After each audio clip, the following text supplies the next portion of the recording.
Hey guys, Bobby here, and today we're going to be playing some Making History, the Second World War. Um, Hopefully, if you're interested in this type of game and this type of content, you watched at least part of my previous video where I kind of went over the basics of this game. It was a very basic video, wasn't very in depth. Um, it's an hour and 40 minutes, so I understand if not everybody wanted to watch the entire thing, or even maybe watch it at all. Maybe that you're watching this one and not the hour and 40-minute one, because I'm aiming for each part of this series that I'm doing to be about 30 minutes, kind of in line with my Minecraft and SpongeBob series. Just because, the longer the videos, I understand, can be kind of a lot to watch for some people. And especially with a game like this, I kind of want to, make it. I want to build up this community as much as I can. So, you know, that's just how I'm looking at it. So, we're going to start here. I am playing as Germany, simply for the fact that it is going to give us the best chance to see as many events and see as many functions of this game as possible, at least for a first game. I imagine I'm going to play as every single of the major nations at least once. I play as America a lot. Um, I play as Germany. I play as Germany the most. I play as America a lot. I actually play as Communist China pretty often. And I'll also play as either Iran or Saudi Arabia pretty often as well. Just because sometimes I get bored of being a big nation, and some nations are either fun to build up a little bit, like Saudi Arabia, Persia. I call it Iran, but it's because I always rename it Iran when I play. Or Communist China just because of what happened in real life, and how unlikely that seems looking at this map. But sometimes it's fun to conquer your own little region and not be part of either side, part of the Allies or part of the Axis. Um, I've actually had a world before or a game, not world, where I was Communist China and I had conquered um, all of China except for Manchukuo and the Japanese regions just because I hadn't gone to war with them yet and I avoided that. But I had conquered all of this, um, even the East Indies, and I conquered India. Um, but I hadn't conquered Afghanistan. I hadn't conquered. Actually, I think I did conquer Afghanistan, but I didn't conquer Persia because that caused the British to declare war on me for some reason. But I had conquered all that area, and I was basically like the third block. I was the second most powerful nation um, because the allies that were left was like a Canada. It was like a Canada faction and Australia. Like Australia was basically the remnant, and New Zealand. They were the last bits of the allies. America had fallen to the Germans, and so had everything else. But all right, let's get focused on this. The cool thing about starting as Germany is they actually have a lot of resources and a lot of like political capital, and like they're basically set up the best. But it makes sense just because of what you're trying to do with them in World War II. So every time I start a new game, I go immediately to my research and I figure out what I'm doing first. Um, I'm gonna wait till I have a little bit better tech level, so I'm gonna just start at national laboratories because, I'm gonna need fighters too at some point, but I can just wait till I can.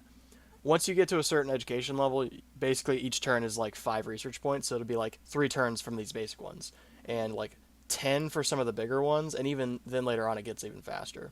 Um, but that really matters because eventually we're gonna be gunning for like uranium enrichment, 100 research points, um, nuclear fission, which gives us nukes.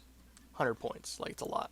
So I do that, and then I go to my productions. And I always just start on cities. I go here, I sort by type, just to put everything in this order. It's my favorite order. It's the way that I like to look at it. Aircraft parts, I'm just going to make heavy bombers one, because why not? My machine tools, I'm going to actually build 2 anti-air guns, because anti-air guns are actually really relevant later on, especially as Germany, because once the Allies are trying to fight back at you and bomb you, even early on in the game, you don't want to, hurt your industry. You want to make sure that you're defending that. Heavy howitzer and then field artillery too, just because nice little balance there. I'm gonna go towards arms because I don't really need to make textiles too much. We'll have 120 supply rate. I don't like, I already have a lot of income already. I don't really need to make textiles, which is kind of the main purpose of, you get 50 um, gold for it, and you get 100 gold for consumer goods. But it also takes up more resources. So, and that's for if you're trying to play a nation that's not going to be as militarily involved, or if you're like a smaller nation like, a Denmark or, a Switzerland, a Belgium, Netherlands. Like, you're not building up huge military to invade anybody. You're trying to build up your resources and, you know, build goods to make more money, and, it's that kind of thing. So there's that. I have an excess of coal because I'm Germany, so I make all of my fuels synthetic fuels because not only does it build more fuel, but it also adds more oil, which Germany is lacking, um, which you're definitely going to need later on once you're actually invading countries. So marine supplies, I have a system here. Basically, there's a lot of different naval ships to build, and in a more relaxed sense of playing this game, I would probably do more for sure, like build more different types. But I generally just stick with the what just happened? Standard battleship. Okay, I stick with standard battleships simply because they seem to be the best unit in terms of attack power and defense power. Um, like I said, this game is very in depth. There's a lot of layers here that aren't really uncovered a lot, so it's very possible that this is just my interpretation of my playstyle that makes this, because in the old making history games, carriers were the best. And I always just assumed for the first like 6 months I played this game that was the same here, but it wasn't. It's actually battleships are a little bit more effective for whatever reason, depending on what you're looking for. If you're looking for overall just attack power, you want to do battleships. Um, and here's the thing, because one crucial thing that we're going to need, that you always need in this game, is shipping capacity. And basically, you have 6 battleships here. Um, the reason why we want to focus on that specifically, but also want to try to balance it with having enough for shipping capacity, is because late game you definitely want to have a lot of shipping capacity to trade more, because you're going to need more resources, especially food. If you're not producing your own food, then you need, especially if you're creating a lot of soldiers and you need to feed those armies, you have to buy it from other countries. So that's one reason why you need the shipping capacity. But you also need battleships because as Germany, you're landlocked, and you always have to deal with the British unless you can smash in there and invade them. Same thing with the Americans, but really to take on America, you need to really hope that they don't get involved with you invading England, and if they do, you're not screwed, but you just kind of have to be ready to fight a little bit of a Cold War for a little bit and just fight off their little invasion fleets until you have enough of a navy to go attack them head on. And even then, a lot of the times that I do invade America in this game, it's either a surprise attack or I've gotten peace with them somehow, whether convincing them via like beating them in a couple battles or whatever would be happening, or nuking them. I've nuked them before. I've gotten a fleet over to Canada and then dropped a nuke on Washington D.C.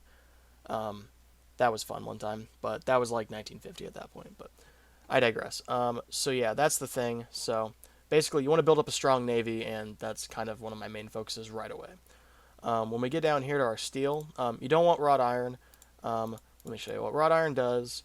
Basically, you make 70 gold, and it costs a bunch of coal and metals, which, sure, it's a way to make more money with it, but we want rail capacity, because rail capacity is another way that you're going to be able to trade goods over land, and you need railroad capacity anyway, even if you're trading overseas, but you definitely need it like over like just land based routes, and if you're have treaty accesses or trade access treaties and stuff like that.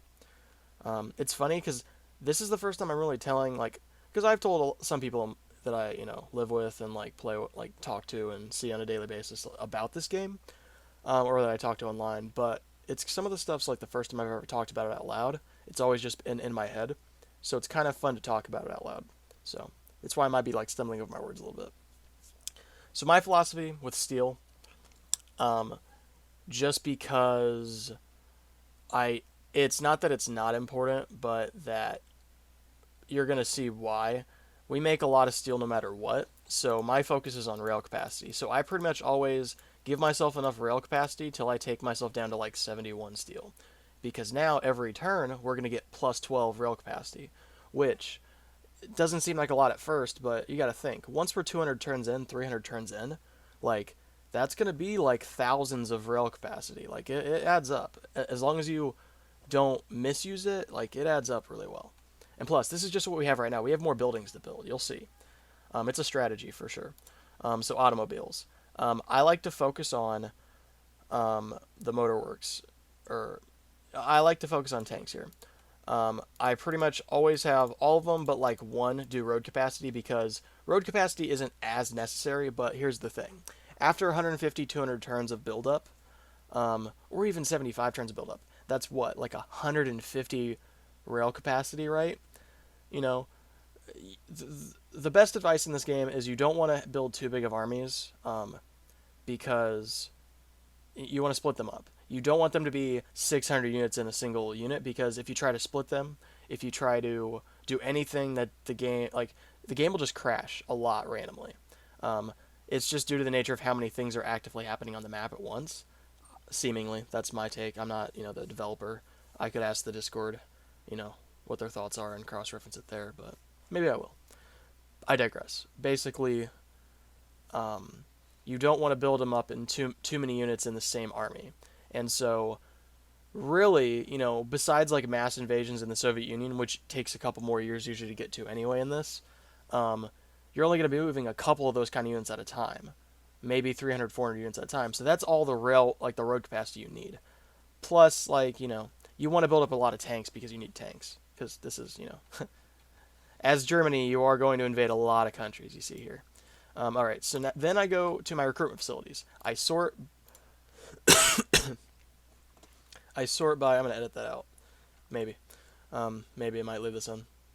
But basically, you sort by the recruitment facility, and I just always make infantry twos.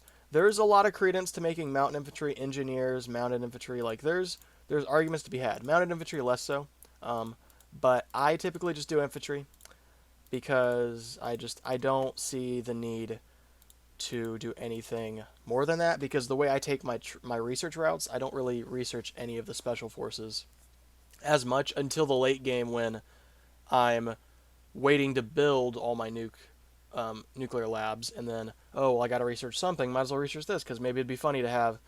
Because then, like at a certain point in this game, once you get super far into it, you are basically role playing in a way, because you're basically acting as this country, as this leader, and you have to figure out what you want to do. And based on what the game's done and what the other countries have done, kind of influences your decision making.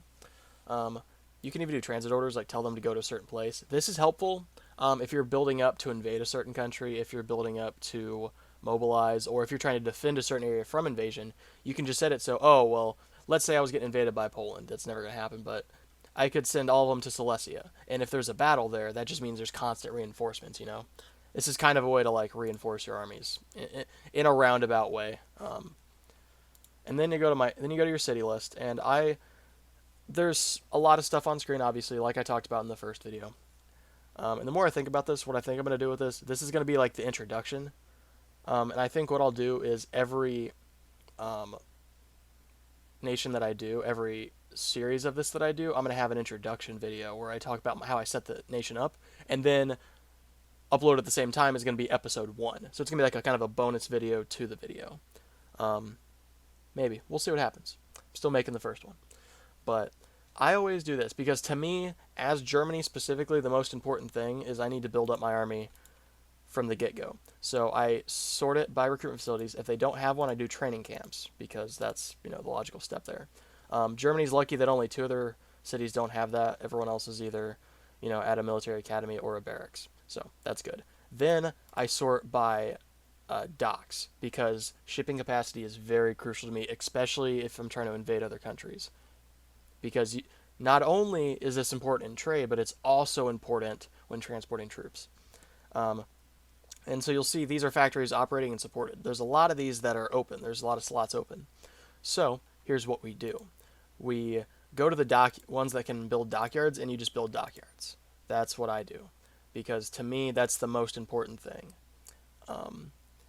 So what you do from there is I basically go through and I find the ones that have an open facility, and so we're going to do an aircraft hangar because I only have one so far.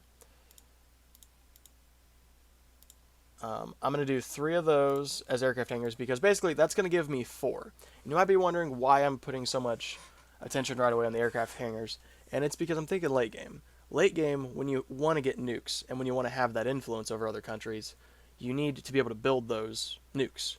And so that's why it's important to have metalworks so you can build artillery units because a nuclear ICBM in this game is a artillery unit, and that's why nuclear bombers are the nukes in this game. So you need to have aircraft hangars, just like you need to have air bases. It all really ties together really well, and so that's why I'm putting that in that immediate focus right there. So then the next thing that I'm gonna do a motor works because if you go back and see, we only have 5, and we want more of that. And then so you see the rest of the right here. And so what I'm gonna do here, I'm gonna do a motorworks again, simply because I'm gonna put the emphasis right now on building up my military a little bit over putting another ironworks because I typically put enough motorworks and enough aircraft hangars built up so that I can properly build up my military and have enough for later. But this is also you have to keep in mind we only have just Germany right now. We don't have Austria, the parts of Czechoslovakia, the parts of Poland. You know, we don't have puppet states in the parts of France. We don't have over here. We don't have all that yet. You know, in theory. So Denmark, Norway, that kind of stuff. We don't have all that stuff yet. So we have, we still have more areas we're going to be able to build. But also, this training camp has an open slot right here. So right there is probably where an ironworks would go, or maybe another motorworks. We'll see what I think. Also, we have to keep in mind we have the Ruhr right here, which has a city. So that's another. There's a couple factories already there, I believe, and then you can build more there. So then you're probably asking, what do you do for these that have all these options here? To me, research is the most important thing because it's always a race to who gets nukes first. That's just, it's real life, but that's also, the game too. You want to get to nukes as soon as possible. So you want to make sure your research is the best. So then we go to infrastructure tab over here. I always sort to make sure that all of them have at least low rail density. Do I have any income for this? I have 12, so I can actually. I'm going to build medium rail density, which only takes away 4. So that's good. So basically in 20 turns, the reason why this is important, because your density, your transportation density influences your tax rate and your world power points and the amount of MPUs you get and the amount of food. So it influences all those things that influence how you're able to build up your military and build up other resources. So it's crucial to have these, to upgrade these. Germany's unique that they start off pretty well, equipped for that sort of thing. A lot of small countries don't. A lot of big countries don't because they have a lot of areas that don't. Any island nations typically don't. Any island territories usually don't. So you have to worry about that, to a degree. So other than that, honestly, it's kind of on a case-by-case basis. If there's like a city that I build an aircraft hangar in that doesn't have an airbase, I'll build that. Otherwise, because I'm not focused on building growing my own food, I don't worry about farming all the time. There's a couple other things we do here, but I mostly just make sure that my rail density is built up, and then later on in the game I build it up even more, as I research more and more transportation technologies. So I go to the resources menu, I sort it by resources, reserves, mainly just to make it easy, because we're basically going to expand output on everything. Because we basically want all of our resources to be maximized as possible. We want to make sure that we have as many resources to trade with as possible because we got to keep, we got to get out of this deficit, but we also have to build up our gold and, our treasury because we don't want to go bankrupt when we do go to war and we have to go to general mobilization in the military menu and we are losing tens of thousands of gold or dollars per minute. I'm just going to call it dollars just to make it a little bit easier. But so yeah, that's basically what I do there. How I manage it going forward is, kind of, you'll see. But so we go out of the production menu. We go to the government menu. That's where I go next. So that's where we're at. We do have a puppet state. It's the Rhineland. It's these 2 regions. There's a event. I think we showed it off. in the tutorial, but in case you're just now seeing it, here's that. We have minus 78 government support. You might be thinking, oh wow, that's not good. The key reason for that, simply, is... Okay. So yeah, basically, where we're at is... we'll worry about that in a minute. So basically, 78% government support, so that's pretty bad.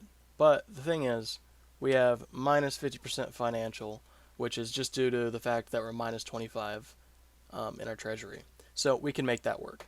We're minus 9 on our taxes, which that's just because we do 35% tax level, but we'll get there in a second. Minus 24 for war weariness. We just start out at minus 25. That's basically just to represent like where Germany's at, due to the recent, due to the Great Depression, due to, the, the recent transition into the Third Reich and all that stuff. It's plus 10 for demographics, so that's good. And minus 5 for corruption, whatever. It'll get worse. So we're the 5th ranked country in the world, so that's pretty cool. Best in research, 5th in military, 5th in industry, 4th in influence. So cool. We're at peace, no wars. These are all the trade access treaties we have. The nations of Austria and the nations of Chile give us port access. And financial trade is the Kingdom of Bulgaria. We're sending 100 aid. Is this actually influencing them? Whatever. It's fine. I like Bulgaria, so I'll leave it for now. Basically, here you can also manage the tech if you want to, but going here is the main menu. Taxation level. I'm going to leave it 35 for right now just because you don't want to make them too mad. And also because 24 plus 50 is 74. We'll be at like minus 4% government support, which is not too bad, really.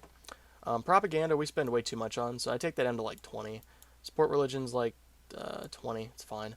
Social welfare, I put up to like 50, just because, if you look at it, growth rate plus 3%.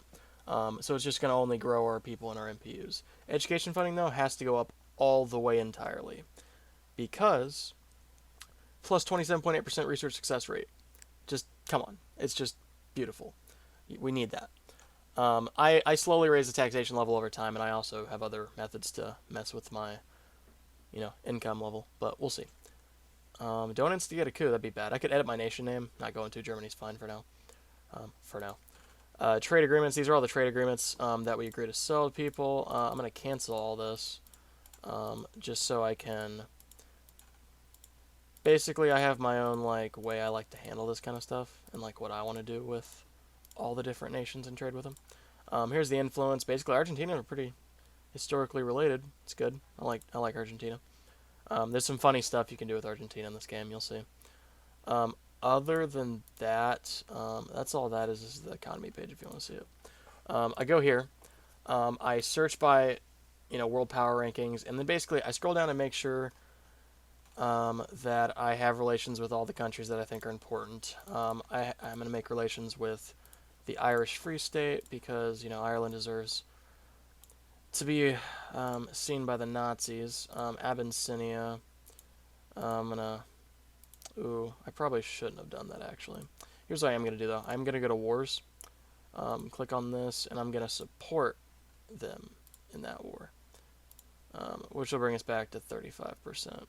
So, which you'll also see something else I do. I do port access to increase that anyway. And we already have that, so yeah. It'll get risen a little bit later, but I just didn't want to ruin it too much. I forgot that you're not supposed to actually recognize Abyssinia, otherwise Italy gets kind of mad. I'm not going to recognize the Chinese Soviet Republic. Actually, I will, because, I don't like China, so...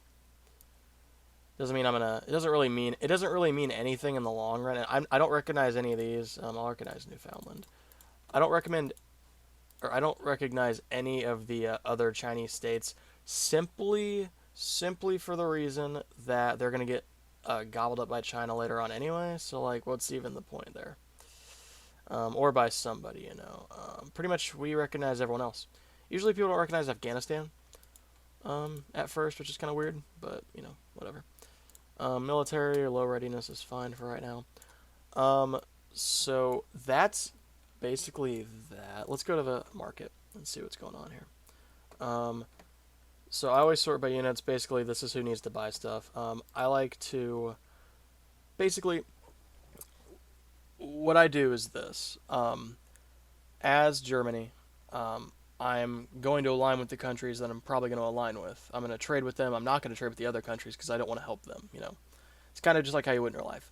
But the idea is pretty simple. So basically, I'm playing as Germany, so I'm going to trade to the countries that are more aligned with me and more likely to help me. So like Italy, I'm going to trade with them, and I get +5 for being a trade, or I'm going to get +8 for being a trade partner. So it's even better.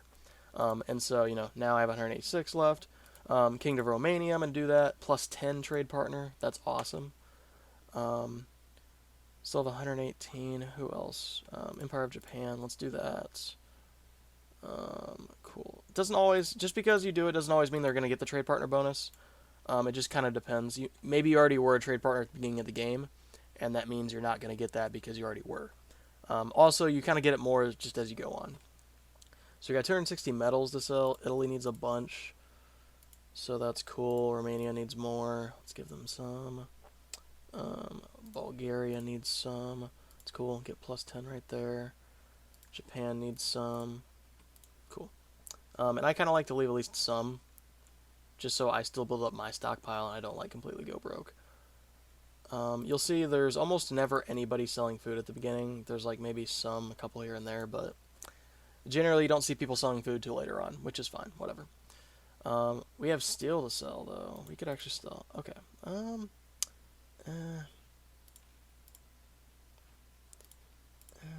Sure. Portugal, we'll sell to Portugal. Fuel sells pretty well usually. Okay, let's do that. Sweden. I also like to sell to Sweden because, they're one of the neutral countries and you kind of want to keep them on the good side. Even though there is a couple things that we are going to do that actually makes them pretty mad, but whatever. That doesn't matter in the long run, truly. So there's that. What's the other war going on here? Well, I don't support either of these, so I'm not going to make a decision. I'm not going to end war support, though. That would be unfortunate. These are the alliances you start with. It's not really an alliance, it's just my puppet state, but... Alright, so... That's basically how I start off every game of Germany. I talked through it and I explained a lot of it, so it probably takes me less... It would take me way less time than it just did now trying to explain everything. And kind of like do my world view on what's going on with this stuff. But... Yeah, this is how I set up Germany. I think that's what this is going to be. This is going to be the introduction video, and I'm going to do that for every nation that I play as kind of a, hey, here's what I do in the beginning when I'm trying to set up this nation to be most successful. And hopefully I'll do well in this game, and you guys will see why it pays off to do it this way. But here's the thing. There are so many ways to play this game. There's so many different strategies that I've seen that it doesn't really matter. Just because I do it my way and it works for me, might not work for you if you're trying to do something completely different. I am playing this specific game on hard. I generally play on hard. I've leveled up from that after normal just because I feel like I've gotten really good at this game and I want to kind of get more of a challenge, but not I'm not going to go super extreme hardest mode right away. But alright, I'm going to wrap this one up. So hope you guys enjoyed. I'm going to upload this on the same day as that first episode, so this is just like a bonus video really. So I will see you guys soon. If you guys enjoyed, please leave a like, subscribe, comment. Tell me what other nations you want to see me play as. Tell me if you want to play the multiplayer of this with us. With me, that would be great. Building up like a community of that would be really cool. So yeah, I don't know what's in store, but I'll talk to you guys later and have a great day. Bye.